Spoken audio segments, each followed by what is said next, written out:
से हमने परमपिता परमेश्वर के इस यथार्थ ज्ञान को स्वीकार किया है, हम उनकी शरण में आए हैं। उसके बाद से परमेश्वर ने हमें जितने भी सत्संग सुनाए हैं, हर सत्संग में ज्यादातर परमात्मा का एक ही जोर होता है कि सबसे पहले हम भगत बने, हम साधु बने। और साधु के विषय में गुरुदेव ने बताया कि साधु सो जो सीधा चाले।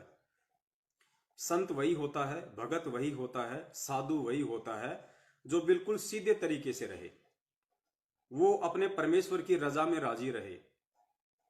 मालिक की वाणी भी है ना कि कुत्ता हूं गुरुदेव का, मोतिया दास का नाम। तो जैसा वो परमात्मा हमें रखना चाहे, जैसा परमात्मा हमें बनाना चाहे, जिन परिस्थितियों में परमात्मा हमें ढालना चाहे, हमें उस परमेश्वर के अनुसार उनके संकेतों को समझते हुए हमें वैसा ही भक्ति मार्ग पे व्यवहार करना चाहिए, तभी हम सफल हो सकते हैं, अन्यथा नहीं हो पाएंगे।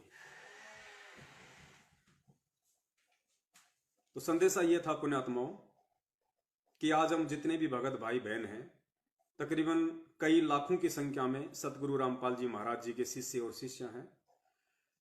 चाहे उन्होंने 2014 बरवाला कांड से पहले नाम दीक्षा ली हो, चाहे उन्होंने बरवाला कांड के बाद में नाम दीक्षा ली हो, वो सभी परमपिता परमेश्वर के ही बच्चे हैं। और एक परमेश्वर की वाणी है कि साईं इतना दीजिए जामै कुटुंब समावे, हम भी भूखे ना रहें अतिथि ना भूख हो जाओ। ये परमपिता परमेश्वर जी की वाणी है। और गुरुदेव ने अपने सत्संगों में कई बार जिक्र किया है कि पुण्यात्माओं, ये जो वाणियां हैं जो आप सत्संगों के माध्यम से सुनते हैं, नित्य नियम के माध्यम से सुनते हैं, रमैणी या संध्या आरती के माध्यम से सुनते हैं, आपने केवल सुनने तक ही सीमित नहीं रहना है। ये कर पाड़ने का मार्ग है, ये कुछ कर गुजरने का मार्ग है। जब तक हम परमेश्वर के वचनों पे, परमेश्वर की एक एक वाणी के ऊपर सही तरीके से अपने आध्यात्मिक कदम रखना शुरू नहीं कर देंगे, तब तक हम चाहे लाख जन्म भक्ति करते रहें, चाहे हम कितने ही बड़े भगत बनते रहें, हम लोग सतलोक नहीं जा सकते हैं। सतलोक जाने के लिए हमने गुरुदेव की प्रत्येक वाणी को अपने आध्यात्मिक जीवन में चरितार्थ करना पड़ेगा। चाहे आज कर लो, चाहे कल कर लो, या चाहे मौका मिला तो अगले फिर किसी जन्म में कर लो। मालिक की वाणियों को, मालिक के सत्संगों को, मालिक के वचनों को अपने जीवन में उतारना पड़ेगा। उन वाणियों के माध्यम से परमेश्वर जो हमें निर्देशित कर रहे हैं, आदेशित कर रहे हैं, हमें उनके अनुसार चलना पड़ेगा। जितना विश्वास अपने गुरु के ऊपर और इस भक्ति के ऊपर हमें उस परमेश्वर ने अपनी वाणियों के माध्यम से करने के लिए निर्देशित किया है, उतना हमने करना पड़ेगा। वरना ठीक है, जैसा हम कर्म करेंगे, जैसी हम भक्ति करेंगे, उस अनुसार परमात्मा लाभ अवश्य देगा। लेकिन जो मुख्य हमारा काम है वो है मोक्ष का, उस काम से हम वंचित रह जाएंगे। और अगर उनसे वंचित रह गए तो फिर कोई फायदा नहीं है। परमपिता परमेश्वर सतगुरु रामपाल जी महाराज जी की इस बिचली पीढ़ी में शरण लेकर भी, तो परमेश्वर की वाणी है कि साईं इतना दीजिए जिसमें कुटुंब समावे, हम भी भूखे ना रहें साधु न भूखा जाए। कि हे परमपिता परमेश्वर, आपके दास ने आप जी से शिक्षा लेके, दीक्षा लेके और आप जी के सत्संग सुन के परमेश्वर ये ज्ञान को आधार बनाते हुए ये समझा है कि परमेश्वर यदि मुझे मोक्ष प्राप्त करना है तो आपकी इस वाणी के अनुसार मुझे बहुत ही सादा तरीके से, बहुत ही सिंपल तरीके से अपने इस जीवन को जीना होगा। भले मेरे पास में माया कमाने के, पैसे कमाने के, धन इकट्ठा करने के लाख ऑप्शन आ जाएं, लेकिन परमात्मा उन सबको ठोकर मारते हुए, उन सबको ठुकराते हुए मुझे केवल आपके सत्संगों के अकॉर्डिंग, आपकी वाणी के अनुसार ही चलना होगा। तभी मैं आपके बताए रास्ते पर सही तरीके से चल पाऊंगा, अन्यथा कभी जीवन में सफल नहीं हो पाऊंगा। और पुण्यात्माओं, एक चीज नोट करने की है, मालिक की एक वाणी भी है, हम नित्य नियम में भी पढ़ते हैं कि कीट न जाने भृंग को गुरु कर ले आप समान। ये वाणी है परमात्मा की कीट न जाने भृंग को, कि भाई गुरु को कीजिए दंडवत, कोटि कोटि प्रणाम, और कीट न जाने भृंग को, गुरु कर ले आप समान। इस वाणी का सरलार्थ करते हुए गुरुदेव ने बताया कि एक कीड़ा होता है भृंगी, और वो क्या करता है, वो किसी भी कीड़े को पकड़ लेता है, किसी भी कीड़े को, चाहे कोई दूसरी प्रजाति का हो, किसी भी कीड़े को पकड़ के और वो दीवार पे चिपका देता है, किसी भी मिट्टी वगैरह के साथ में, अपनी लार वगैरह के साथ में। और उसके बाद वो क्या करता है, वो उसके पास आके बार बार बार बार जैसी भी उसकी आवाज होती है, भ्रंग भ्रंग भ्रंग भ्रंग, वो करता रहता है। और कुछ ही दिनों में वो जो दूसरी प्रजाति का जो कीट था जिसको दीवार पे चिपकाया था, उसकी आवाज सुन सुन के, उसकी आवाज सुन सुन के वो भी एक दिन वैसा ही हो जाता है, भृंगी। इसलिए परमेश्वर कहते हैं कि गुरु को कीजिए दंडवत, कोटि कोटि प्रणाम, और कीट न जाने भृंग को।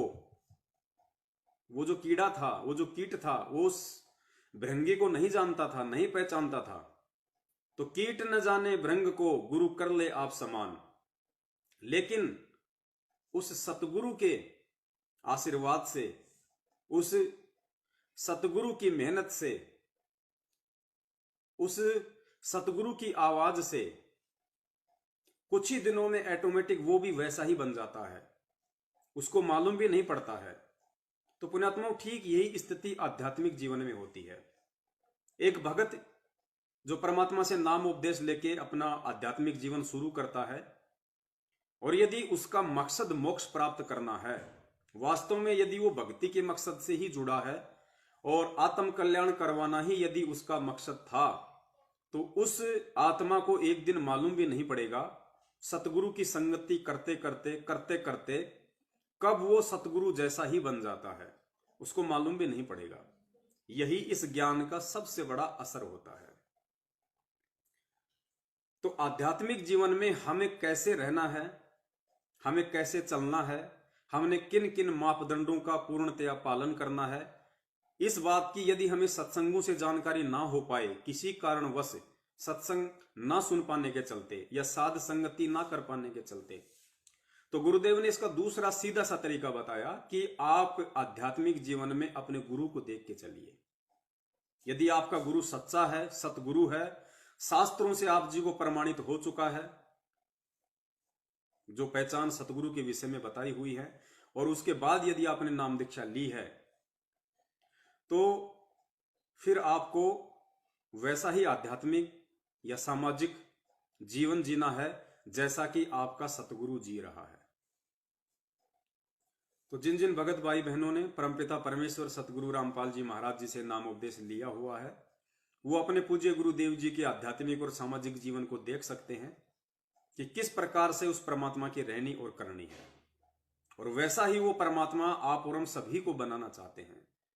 गुरुदेव ने बताया कि जीव पीव तो नहीं बन सकता, पीव कहते हैं परमात्मा को, और जीव आप और हम। तो गुरुदेव ने बताया कि जीव वैसे पीव तो नहीं बन सकता, परमात्मा तो नहीं बन सकता, लेकिन पीव के जैसा बन सकता है। और जब तक वो पीव के जैसा नहीं बनेगा, जब तक वो परमात्मा के जैसा नहीं बनेगा, तब तक वो भक्ति मार्ग में सफल नहीं हो सकता। तो बहुत सारे भगत भाई बहनों को समस्या आती है सामाजिक जीवन में, नाम दीक्षा लेने के बाद में, आध्यात्मिक जीवन में भी बहुत सारी समस्याएं आती हैं।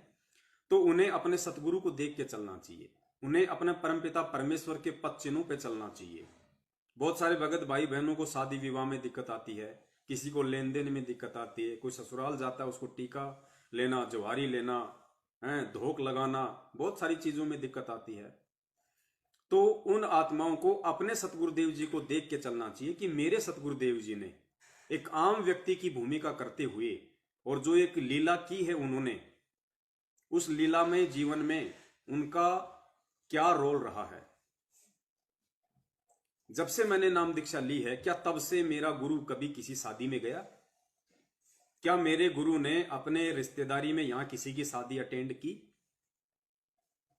क्या मेरे गुरु ने शादी विवाह या अन्य किसी भी प्रकार के फंक्शन में कोई लेन देन किया?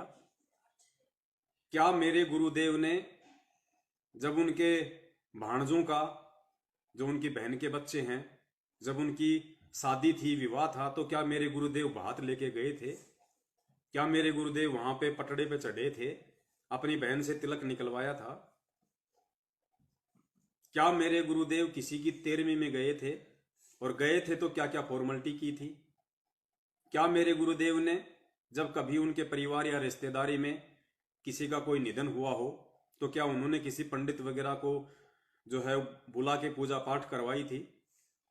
या जैसा उस पंडित ने निर्देशित किया था पिंड वगैरह भरवाने के लिए, मटके वगैरह फोड़ने के लिए, या अन्य किसी प्रकार के आडंबर करने के लिए, जो जो परंपरागत हैं, सदियों से चलते आ रहे हैं, क्या मेरे गुरुदेव ने कोई सहयोग किया? क्या किसी को नारियल भी लाके पकड़ाया? क्या नारियल के लिए 5 रुपए भी दिए गुरुदेव ने? आध्यात्मिक जीवन में आ जाइए, आध्यात्मिक जीवन में देख लीजिए अपने गुरुदेव को। क्या मेरे गुरुदेव ने जब से उन्होंने नाम दीक्षा ली 17 फरवरी 1988 से, तो जिस प्रकार से आज मैं इतना ज्ञान लेने के बाद भी, शिक्षा ग्रहण करने के बाद भी, गुरुदेव के द्वारा 27 साल से सत्संग रूपी खजाना लुटाने के बाद भी, जिस कदर मैं बात बात पे अपने गुरुदेव की अवज्ञा कर देता हूं, उन्होंने मुझे जो मर्यादा दी है, सत्संगों में जो आदेश दिए हैं, बार बार मैं उनको तोड़ देता हूं, मर्यादाएं खंडित कर देता हूं। क्या मेरे गुरुदेव ने 17 फरवरी 1988 से आज 2021 तक, क्या उन्होंने एक भी मर्यादा जो उनके मुंह बोले गुरुदेव स्वामी राम देवानंद जी महाराज जी ने उनको बताई या निर्देशित किया या लिख के दी, क्या एक भी मर्यादा मेरे पूज्य गुरुदेव जी ने तोड़ी है आज तक? उल्लंघन करने की सोची भी है आज तक? अगर नहीं तो पुण्यात्माओं, फिर हमें अपना आंकलन कर लेना चाहिए कि आध्यात्मिक जीवन में हम कहां हैं। और जब तक हम अपने पूज्य गुरुदेव जी के नक्शे कदम पे नहीं चलेंगे, उनके पद चिन्हों पे नहीं चलेंगे, तब तक पुण्यात्माओं, जैसी हम भक्ति करेंगे, गुरुदेव ने बताया उस भक्ति के अनुसार तुम्हें स्वर्ग में राजा भी बना दिया जाएगा, ब्रह्मा विष्णु महेश भी बना दिया जाएगा। तुम नीचे पृथ्वी पे आके सतयुग से लेके इस कलयुग तक तुम राजा भी बन सकते हो, लेकिन मोक्ष नहीं हो सकता। उसके बाद फिर 84 लाख में भी जाओगे। तो आज हमारे पास में सबसे बड़ा मौका है, एक सौभाग्य, एक गोल्डन चांस है कि आज हम परमेश्वर के प्रत्येक वचन के ऊपर सोने की तरह खरे उतर जाएं। छोटा सा ही तो जीवन है। असंख्य शीश हमने काल भगवान को दिए हैं, पशु पक्षी बनके, इंसान बनके भी इसने शीश लिए हैं। क्या पता हम किसी राजा की सेना में सैनिक रहे होंगे, हमने बहुत सारी लड़ाइयां लड़ी हैं, दुश्मनों ने हमारे शीश भी उतारे होंगे तलवारों से, हमने भी लोगों के उतारे होंगे। तो परमेश्वर की वाणी है कि करोड़ों शीश तूने दे दिए, यम राजा की फेंट। फेंट का मतलब गुरुजी ने बताया, फेंट का मतलब होता है झटके से, जबरदस्ती लेना। करोड़ों शीश तूने दे दिए यम राजा की फेंट, इस काल ने झटके से जबरदस्ती तेरे करोड़ों शीश उतारे हैं। कभी मुर्गा बना के, कभी बकरा बना के, कभी बकरी बना के, कभी सैनिक बना के। और एक शीश दे के देख ले, सतगुरु अपने की भेंट। भेंट होता है प्यार से, प्रेम से, ज्ञान समझ के। गुरुदेव कहते हैं कि बेटा एक शीश तू मेरे को दे दे, बस तेरा ये, और ये जीवन भी मैं तेरा पूरा कहां मांग रहा हूं नालायक। आधे से ज्यादा जीवन तो तूने मौज मस्ती में निकाल दिया। अगर तू ये सोचे कि मैंने तो कोई मौज मस्ती की नहीं, मैंने तो जीवन के आनंद लिए नहीं, तो परमात्मा कहते हैं नालायक, तेरी 30, 35, 40 साल की उम्र हो रही है, अब जाके तू मेरी शरण में आया है। तेरी खोपड़ी से लेके नीचे तक तेरे सफेद बाल हो गए, तेरे बच्चे मौज मस्ती करने के लायक हो गए, तो तूने भी तो सारी मौज मस्तियां कर ली। अब तो कम से कम ये आगे का बचा कुचा 10, 20, 15, 25, 30 साल का जो तेरा जीवन है, ये तो कम से कम तू मेरे को भेंट कर दे। देखो मांग रहा है परमात्मा हमसे, कह के मांग रहा है, जबकि ये तो बिना बिना कहे देना होता है, ज्ञान समझ के।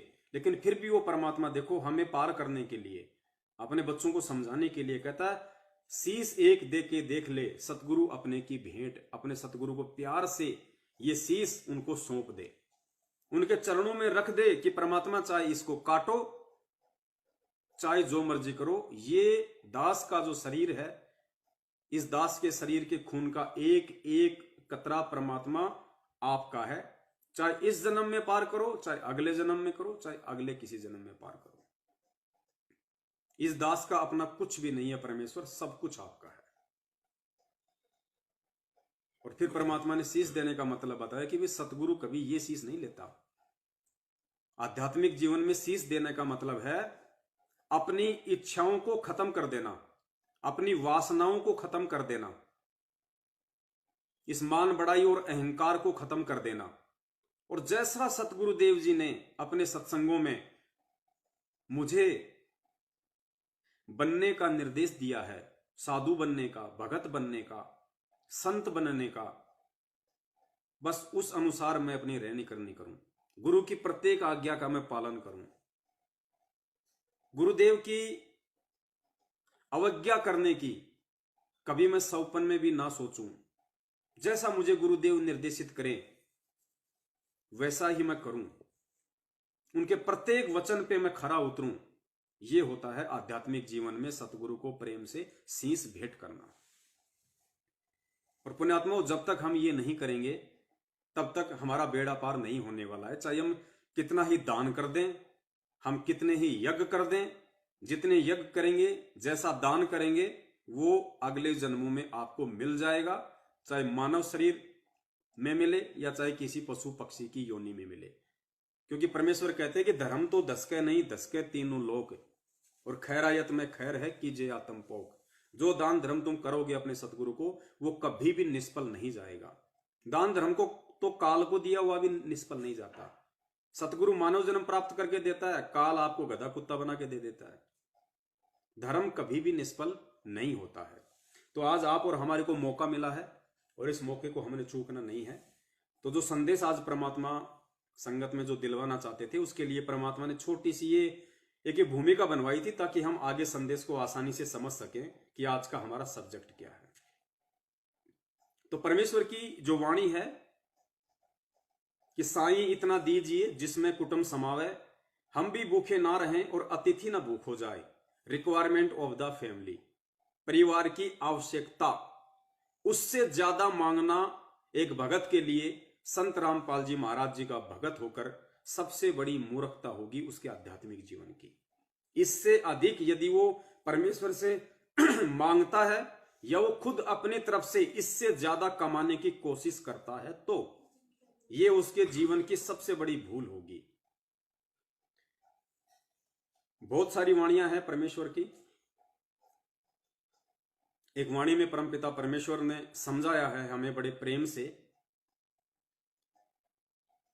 माया का अंग है, दास को थोड़ी सी टूटी फूटी याद है, जितनी याद है उतनी दास आपको बताने की पूरी कोशिश करेगा।